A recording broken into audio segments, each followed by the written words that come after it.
said that there's this perception of how much duress you're under versus how much duress you're really under. Going through this pandemic, we think it's terrible to some extent. There's a lot of stuff that is terrible, but is part of coping with it actually making the realization of, how bad it really is versus how bad it really isn't? So there's a big piece, Nick, in how we perceive things. Where human beings are machines of perception, really. So how we experience our reality is largely what happens between our ears. It's a lot of it's in our head, and how we frame our perception and how we're able to shift it is actually a really essential skill.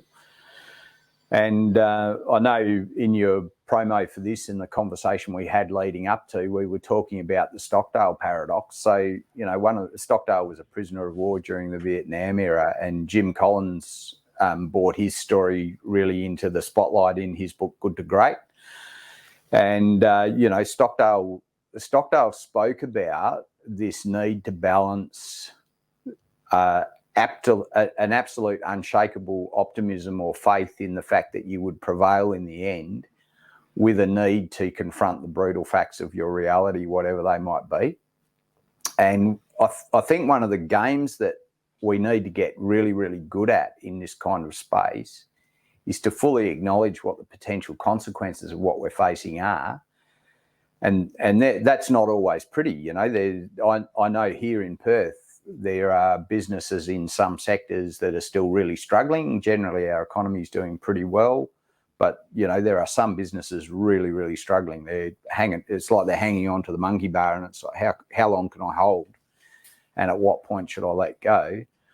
For them to ignore the fact that they're in fairly dire circumstances would be foolish. It's not good strategy to just go, she'll be right, we'll get through this. Blind optimism is actually quite dangerous.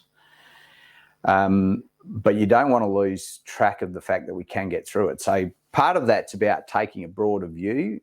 We can look back on the arc of human history and go, unprecedented was a word that got trotted around a lot last year.